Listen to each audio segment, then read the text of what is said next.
Karus Luanga itu seorang katekis dan yang lain-lain awam itu pelayan kerajaan. Mereka adalah pribadi-pribadi yang melaksanakan sabda dalam hidupnya. Bukan hanya menghafal ayat-ayat kitab suci, sungguh-sungguh mengamalkan sabda itu dalam hidupnya. Maka bagi mereka lebih baik mati daripada murtad. Karena yang dibunuh itu sekitar 100 orang. Tapi yang dinyatakan martir hanya 22 orang. Dalam nama Bapa dan Putra dan Roh Kudus. Amin. Rahmat dan damai sejahtera dari Allah Bapa dan dari Putranya Yesus Kristus bersamamu. Dan bersama Saudari-saudara yang terkasih dalam Tuhan, hari ini kita bersama seluruh anggota gereja memperingati Santo Carolus Luanga dan teman-teman martir di Uganda. Kurang lebih 22 martir, 22 orang yang sungguh percaya akan Kristus dibunuh oleh raja yang sangat kejam saat itu, yakni pada tahun 1886. Mari kita masuki perayaan Ekaristi ini sambil mohon dengan perantaraan Santo Carolus Luanga dan kawan-kawan supaya kita juga memiliki semangat kemartiran. Saudari-saudara yang terkasih dalam Tuhan, kiranya kita pernah mendengar satu ungkapan, di atas langit masih ada langit. Jika kita merasa pandai, masih ada orang yang lebih pandai. Maka ungkapan itu memberikan satu nasihat, hendaklah rendah hati, jangan menyombongkan diri. Kiranya ungkapan itu cocok untuk menggambarkan ahli Taurat yang datang dan bertanya kepada Yesus, hukum manakah yang paling utama? Namanya ahli, pasti memiliki satu pemahaman yang cukup baik, tetapi toh datang kepada Yesus dan bertanya, hukum manakah yang paling utama? Mengapa dia bertanya demikian? Sebagai satu gambaran, hukum Taurat itu sangat banyak. Perintah Taurat atau perintah Allah mereka menyebutnya itu berjumlah 613 perintah yang terbagi menjadi 365 berupa larangan atau perintah negatif, sedangkan sisanya 248 berupa perintah positif. Maka dari 613 perintah itu pasti ada yang paling utama. Karena kalau enggak, sulit untuk melakukannya, mempraktekannya. Mana yang paling utama?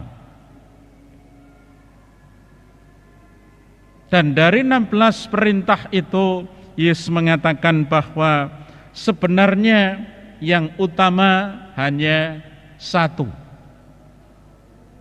yakni perintah untuk mengasihi. Perintah kasih itu memiliki dua dimensi. Kasih kepada Allah, dikatakan di sana dengan segenap hati, dengan segenap jiwa, dengan segenap akal budi, dan juga dengan segenap kekuatan. Dan dimensi yang kedua adalah kasih kepada sesama. Maka perintah kasih itu seperti sekeping mata uang yang memiliki dua sisi, sisi yang satu dan sisi yang lainnya. Kasih kepada Allah dan kasih kepada sesama. Ahli Taurat itu mengamini jawaban Yesus dengan beberapa penegasan. Sebaliknya Yesus memuji pemahaman ahli Taurat serta menegaskan kepadanya, engkau tidak jauh dari kerajaan Allah. Menarik menurut saya apa yang ditegaskan Tuhan Yesus ini. Engkau tidak jauh dari kerajaan Allah. Penegasan tersebut perlu kita perhatikan dengan seksama. Artinya, mengetahui perintah paling utama saja belum mampu mengantar orang untuk masuk ke dalam kerajaan Allah. ya, mengetahui perintah yang utama saja, sekali lagi belum mampu untuk mengantar orang masuk dalam kerajaan Allah. Hanya tidak jauh, hanya dekat-dekat di situ. Nah, untuk masuk dalam kerajaan Allah, ia harus menerima Yesus sebagai anak Allah, sebagai Mesias, serta mengakui dia sebagai muridnya. Persoalannya, apakah ahli Taurat tadi menjadi murid Kristus? Kita tidak tahu. Tapi dari warta yang disampaikan kepada kita hari ini, kiranya kita bisa memetik beberapa hal untuk kita renungkan lebih lanjut.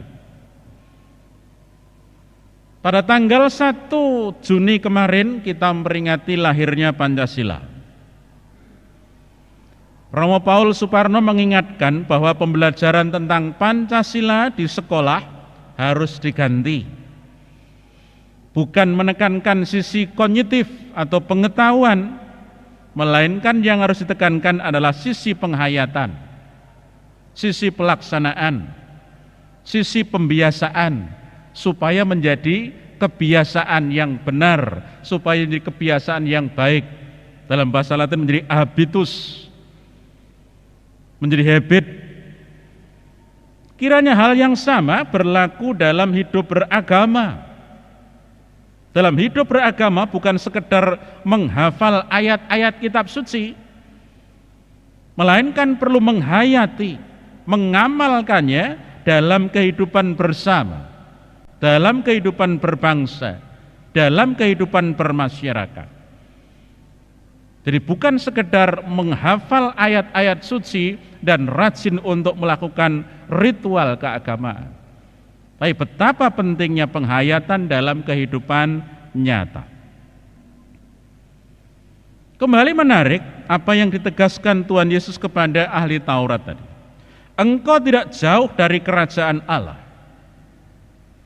Panggilan kita adalah menjadi warga kerajaan Allah, bukan sekedar berada di dekatnya, bukan sekedar tidak jauh darinya.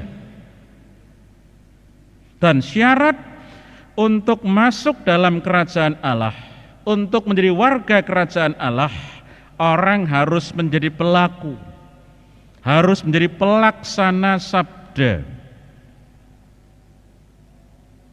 Ya, sekali lagi, persyaratan untuk menjadi warga kerajaan Allah, kita harus menjadi pelaku atau pelaksana sabda.